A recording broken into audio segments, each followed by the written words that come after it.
자, 나스닥이 12%나 폭등하면서 상승을 생각하시는 분들은 나스닥이 이제 과거의 코로나 때처럼 이게 기회가 되지 않을까라고 생각하시는 그런 분들이 되게 많아질 거라고 저는 생각해요. 그러나 코리안 버핏은 이야기합니다. 자, 지금의 이 12% 폭등이 절대로 바닥을 의미하는 것이 아니고 약세장이 끝나는 그런 신호를 보이는 것이 아니다라는 걸 분명하게 말씀드리고 시작하도록 하겠습니다. 자, 일단은 이 12%의 폭등이 의미하는 것들을 오늘 이 영상을 통해서 여러분들이 아실 수 있을 거고, 당연히 앞으로 2025년에 나스닥 미국 증시의 약세장은 지속될 것이다 라고 생각하시고 지금 투자를 진행을 하셔야 되고요. 자, 영상 끝까지 안 보면 후회하니까 여러분들 끝까지 꼭 보시길 바라겠습니다. 구독과 좋아요 알림 설정은 무조건 하셔야겠죠. 자, 트럼프가 상호 관세에 90일간 전격 유예를 했다. 보복 대응은 중국만 이제 125%를 했다. 일단은 여러분들 이 기사 때문에, 이 소식 때문에 나스닥이 폭등을 한 거예요. 근데 이 폭등을 하게 된 거는 여러 가지 원인들이 있었기 때문에 폭등을 하게 된 거고, 이 영상 끝까지 보시면 이해를 하실 수 있을 겁니다. 자, 전격 유예를 했다. 즉 트럼프는 협상을 기다리고 있다. 제가 생각한 예상 그대로입니다. 관세를 세게 부과하고 겁을 줘서 유리한 협상들을 이어가서 미국에게 유리한 쪽으로 다 가져가겠다라는 그 욕심쟁이 같은 그런 심보를 지금 보여주고 있어요. 자, 그런데 이 유예를 하더라도 상호관세는 10%를 부과하겠다라는 이야기입니다. 자, 그래서 10%는 부과를 하게 되는 거예요. 자, 그럼 이전에 관세가 없었는데 10%를 부과를 하는 겁니다. 그러면 더 나빠진 거죠. 더 나빠진 건데 이 10% 부과 정도로 전 세계가 일단은 파국으로 이어지고 이 정도가 되진 않을 거예요.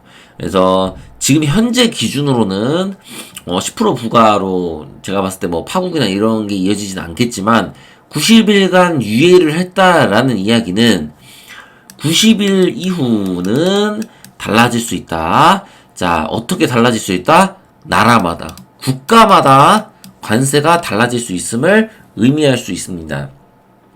10% 이상의 관세가 결국 부과가 되는 것은 바뀌어지지 않는다는 이야기죠. 트럼프가 얼마나 무리한 요구들을 하느냐에 따라 달라질 수 있고 그 나라의 정책과 그 다음에 상황에 따라 달라질 수 있을 것입니다. 한국 같은 경우는 공교롭게도 이 90일 안에 대선이라는 게 있어요. 자, 이 대선을 통해서 민주당이든 국민의힘이든 어느 쪽이든 될 텐데, 새로 되는 그 대통령이, 이 부분에 대해서 어떠한 결정을 내리냐에 따라, 우리나라의 미래가 저는 결정될 수 있는 부분이라고 생각합니다. 근데 어차피, 어떤 선택을 하든 한국은 굉장히 어려울 수밖에 없는 상황이에요. 그렇지만 한국이 좀 덜 힘들 것이냐, 아니면 대공황이라는 이런 재앙급에 빠질 것이냐, 이 재앙이 올 것이냐, 이 차이라고 생각하시면 될 것 같습니다. 그래서 아직도 불확실성은 이어질 가능성이 굉장히 높습니다. 자, 그리고 보복 대응으로 중국만 125%. 자, 중국이 관세를 또 매기겠다고 하니까 여기서 또 매긴 거예요. 자, 그래서 125%라는 말도 안 되는 이런 관세를 매겼어요. 자, 이거는 결국에 중국과 미국의 전쟁은 불가피하다. 여기서 갑자기 중국이 꼬리를 내려야 돼요. 갑자기 꼬리 내리고 흔들어야 됩니다. 그 정도가 아니면 지금 어렵습니다. 트럼프는 더 많은 것을 요구할 거예요. 만약 여기서 중국이 꼬리를 내리면 사실 이거는 미국하고 거래하지 말라는 이야기입니다. 이거는 무역을 하지 말라는 이야기예요. 125%는.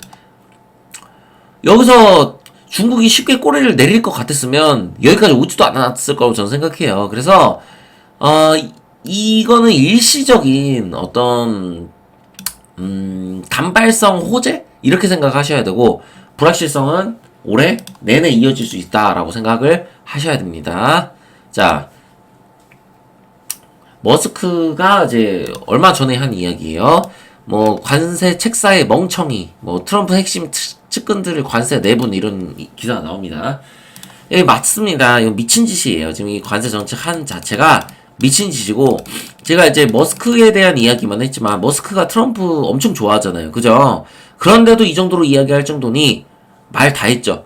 자, 머스크뿐만 아닙니다, 여러분들. 뭐 제이미 다이먼부터 시작해서 많은 거물들이 이야기를 하고 있어요. 이 관세 정책 정신 나갔다. 그거는 이제 워렌 버핏도 마찬가지죠. 그만큼 여러분들 이 관세 정책이 아주 말도 안 되는 정책이었고 위험한 정책이었다는 걸 여러분들이 여기에서 알 수가 있는 겁니다.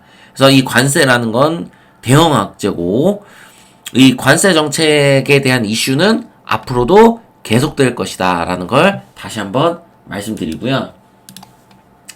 자, 아이폰 미국서 500만원 될 것 뭐 이런 기사가 나옵니다. 자, 요 기사 보고 애플 차트, 테슬라, 나스닥 이제 뭐 엔비디아 이렇게 차트 보면서 여러분한테 말씀드릴 텐데 진짜로 여러분들 이게 과장이 아니라 물론 500만원까지는 안 될 것이지만 아까 그 말씀드린 10%의 관세로 끝나지 않고 진짜로 우리나라에 25% 관세 부과하고 그 다음에 베트남은 얼마였죠? 45%였나요? 46%였나요?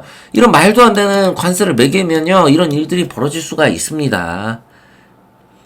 그래서 트럼프가 무엇을 원하고 또 그런 것들이 무리한 요구가 아니라 합리적인 요구들이다 라고 한다면 정말 한국이 관세 10%에서 끝날 수도 있어요. 그죠? 그래서 대한민국이 만약에 관세 10%에서 끝났다고 쳐요. 중요한 거는 이게 아니에요. 한국은 관세 10%에서 끝났는데 다른 나라는 예를 들어서 25%씩 매기는 거야. 관세를. 응? 30%씩 매겨. 이래도 문제가 됩니다. 자, 그렇지만 우리나라 같은 경우 어쨌든 만약에 10%에서 끝난다면 다행이겠죠. 그래도 다행이겠죠. 오히려 이럴 경우에는 제 생각에는 다른 나라에서 한국으로 투자를 하려고 할 거예요. 한국의 관세가 낮으니까. 그러니까 이게 앞으로 이제 몇 개월 뒤에 벌어질 일들이 어떤 거냐면 관세가 적게 부과된 나라는 호재가 될 가능성이 높습니다. 일단은 장기적으로는 이러한 것들로 인해서 뭐 경제가 해소되거나 그러진 않겠지만 투자가 이어질 수가 있어요. 투자가. 관세가 낮은 나라 쪽으로 투자를 하고 그다음 생산을 하려고 하겠죠. 관세 때문에. 그죠? 그래서 한국 같은 경우는 이런 게 호재가 될 수 있는데 이게 쉽지는 않을 거라고 제가 생각이 들 수밖에 없는 거죠. 만약에 무리한 협상을 할 게 아니었으면 이렇게까지 무지막지한 관세를 부과하면서 쇼를 할 이유가 전혀 없다라는 거죠. 그래서 큰 기대하지 말아야 된다. 그래서 이 과정들을 지켜봐야 되고 실제로 90일이지만 저는 당분간 그래도 한 4월에서 5월까지는 증시에 큰 폭락은 없을 거라고 생각합니다. 요까지는 4, 5월. 그래서 이때까지는 어쨌든 좀 괜찮지 않을 거라고 생각을 하고요. 장기적으로는 여전히 좋지 않을 것이다 라고 제가 이야기하고 있는 거죠. 자, 애플 한번 보겠습니다. 애플 보시면 제가 아침에 이제 급하게 일어나가지고 영상 찍는 거라서 지금 약간 목소리나 어떤 그런 것들 정리가 좀 안 되어 있을 수 있어요. 그런 것들이 좀 이해해 주세요. 자, 애플 차트 보시면 애플이 최근에 말도 안 되는 폭락을 했어요. 그죠? 그랬기 때문에 기술적인 반응이 나올 수 있다 없다 있는 시점이다. 여전히 애플의 추가 상승은 불투명하다라고 생각하셔야 돼요. 지금 차트를 봐도 기술적 반등이 나올 수 있는 충분한 그런 구간이었다. 이 박스권이 저항이 될 수 있는, 지지가 될 수 있는 구간이었고요. 여기서 갭을 메우러 한번 갈 수 있다고 저는 생각합니다. 그러나 올해 애플이 갑자기 이렇게 해서 폭등을 해서 이 고점을 넘을 가능성은 저는 매우 희박하다라고 생각을 합니다. 아무리 생각해도 지금 이 정도의 급락폭을 보인 상태에서 관세가 10%로 대부분 국가들이 설정이 되지 않는 이상 이거는 어렵다라고 생각을 하셔야 돼요. 애플이 조금 어려울 거라고 저는 생각합니다. 그러나 여러분들 이제 미국의 어떤 대공황 이런 거는 제가 뭐 처음부터 말씀드려도 생각하지 말라 그랬죠. 대공황은 점점 멀어지고 있는 것 같습니다. 미국이 대공황이 될 가능성은 매우 희박할 것 같습니다. 제가 뒤에 차트도 좀 더 보면서 말씀드릴게요. 테슬라도 마찬가지예요. 매우 좋지 않아요. 전체적으로 매그니피센트 7 자체가 제가 다 보진 않지만 이런 식으로 지금 이렇게 쭉 떨어지고 이평선들이 지금 이게 꽤 20일, 60일 베이스선 선들이잖아요. 급하게 내려오면서 역배열을 그리고 있어요. 이거는 쉽게 여러분들 V자 반등이 나올 수가 없는 상황이고 횡보가 필요합니다. 이 테슬라도 장기간 횡보가 필요한 시점이기 때문에 올해 미증시가 숨고르기가 들어갈 가능성이 매우 높은 이런 상황이고, 다만 테슬라가 조금 긍정적으로 볼 수 있는 건 테슬라가 이 고점을 한번 돌파한 상황이기 때문에 만약 추가 폭락이 이어지더라도 테슬라가 요 박스권을 유지해 준다면 장기간 횡보를 거쳐서 가능성이 존재한다라고 우리가 좀 생각을 할 수 있을 것 같습니다. 테슬라는 가능성이 나쁘지 않아 보여요. 그러나 조정은 불가피하다. 그리고 테슬라가 이 전기차 시장이 앞으로 저는 별로 큰 미래가 없을 거라고 생각해요.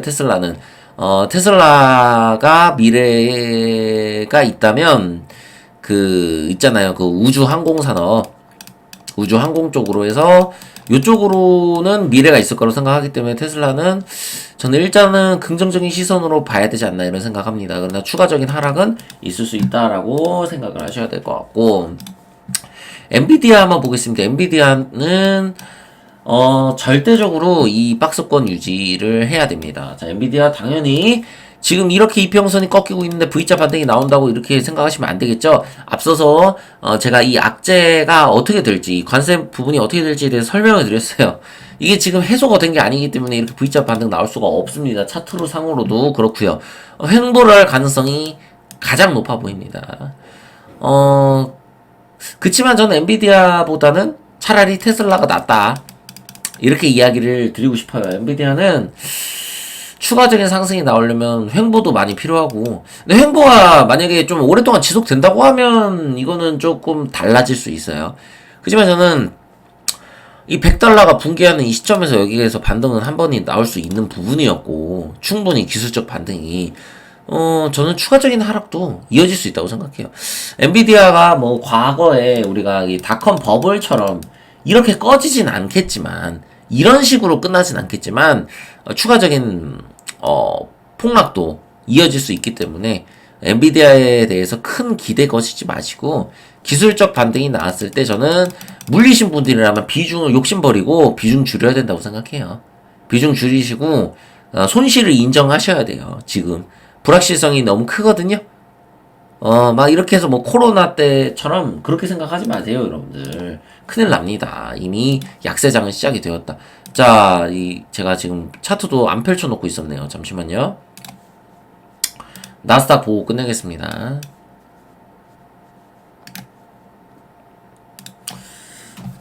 나스닥 제가 이평선까지 보여줄게요. 이거 중요하거든요. 지금 요 이평선들이 상당히 중요해요. 저는 이평선 신봉자기 때문에 이평선을 굉장히 중요하게 생각합니다. 그리고 되게 중요한 이평선들을 중요하게 생각해요. 자, 나스닥의 이 15%의 반등, 이걸로 여러분들이 광기에 빠지시면 안 돼요. 지금 이 구간에서, 아이고, 제가 지금 선을 안 그었는데, 자, 예를 들어서, 잠시만요. 자, 오랜만에 긋다 보니까, 자, 이 구간에서 반응 나올 수 있었어요? 없었어요? 있었죠? 제가 올해 미 증시가 어디까지 떨어질 수 있다고 1차적으로 이야기했어요. 이 15,000에서 16,000, 이 구간이라고 얘기했죠. 이 구간에서 지금 기술적 반등이 나온 거예요. 이게 최종적인 바닥이다라고 만약에 확정이 나려면 기간 조정이 필요하다. 이거 아주 강력한 매물대가 기다리고 있기 때문에 이 구간을 한 번에 돌파하지 못할 거고, 아마 조만간 좀 더 상승하다가 이렇게 눌릴 거예요. 눌리는 과정에서 이 바닥을 테스트를 해야 됩니다. 자, 그럼 이 장대 양봉은 아무 의미가 없는 것이냐? 그렇진 않습니다. 자, 의미가 있습니다. 제가 봤을 때 미국의 대공황은 확률이 더욱더 낮아졌고요. 대공황이라는 거는 생각하지 마세요. 미국 요렇게 접근하시면 투자에도 실패하실 뿐더러 좀 잘못된 시각으로 세상을 바라볼 가능성이 여러분들 높습니다. 미국의 대공황보다는, 자, 미국의 증시의 나스닥의 약세가 앞으로 쭉 이어질 수 있다라고 요 정도로 생각을 하셔야 돼요. 아주 긍정적인 시나리오 제가 한번 여러분들한테 말씀드린 적 있죠. 이 구간에서 박스권을 형성하면서 위아래로 횡보하는 이런 느낌이 2026년까지도 이어질 수 있다. 만약에 한다면 미국에 대해서 우리가 긍정적으로 생각을 하셔야 될 때일 수가 있습니다. 그래서 이거는 나름 의미가 있어요. 그렇지만 이 구간을 절대로 이탈을 해서는 안 됩니다. 이 구간을 만약에 이탈을 하게 되면 미국이 추가적인 약세장, 폭락장이 이어질 수 있다는 이야기고요. 여기를 이탈한다면 제가 봤을 때는 그 다음에는 10,000포인트 근처까지 열어둬야 됩니다. 여기까지 열어둬야 돼요. 그래서 여기에서 박스권을 그리는 부분을 우리가 얼마까지 그럼 지켜봐야 되냐? 올해 상반기, 제가 말씀드린 이 상반기 6월까지. 자, 6월이면 여러분들 사실상 이 90일 관세가 6월 말까지 보면 결과가 나오잖아요. 그죠? 이 90일 관세 유예에 대한 공교롭게도 이 결과가 나와요. 요 시점까지는 관망을 할 필요가 있다. 관망. 그래서 운이 좋으면 미증시가 그래도 이 박스권을 그리면서 투자를 할 만한 그런 그림이 나올 수도 있는 이런 전 상황이라고 생각해요. 만약에 이렇게 해서 횡보하는 그림이 나온다면 좀 과거보다는 매매를 하기가 어려울 수가 있어요. 저는 과거처럼 이렇게 쉬운 장세는 앞으로 없을 거라고 확신할 수 있어요. 이런 장세는 저는 없을 거라고 봐요. 그래서 어려운 장세지만 매매가 하반기부터는 가능할 수도 있다. 본인의 역량에 따라 다릅니다. 이전처럼 이렇게 재미있는 장세는 없을 거기 때문에 여러분들이 실력이 굉장히 좋아야 돼요. 좋은 분들만 살아남을 수 있고, 본인이 실력이 부족하고 경험이 부족하면 좀 어려울 수 있는 그런 시장이 2026년 이렇게 펼쳐질 수 있다고 저는 생각을 하거든요. 그래서 여기가 바닥일 수가 있습니다. 그래서 이런 가능성에 대해서 여러분들 고려를 하셔야 되는데, 저는 긍정적이진 않아요. 긍정적이지 않기 때문에 여러분들 너무 긍정회로 돌리시면 안 돼요. 여기 바닥이니까 이제 기회다 이게 아니라 바닥일 가능성이 존재하는 거고 이건 지켜봐야 되고, 추가적인 폭락이 나온다면 10,000포인트 근처까지는 한번 나올 수 있고, 저는 대공황이라고 미국이 생각을 안 하기 때문에 이 10,000포인트 근처가 만약에 오는 상황이 온다면 이때는 투자를 해야 된다라고 저는 생각을 합니다. 자, 여기까지 말씀드리고, 자, 상황에 따라 바뀔 수 있지만 어쨌든 미국의 약세장은 앞으로도 지속된다라는 거 요거 기억하시고 올해 증시를 바라보셨으면 좋겠습니다. 자, 구독과 좋아요 알림 설정 꼭 하셔야겠죠. 주식경제 유토피아 아니죠. 예, 죄송해요. 코리안버피시였습니다. 감사합니다. 예.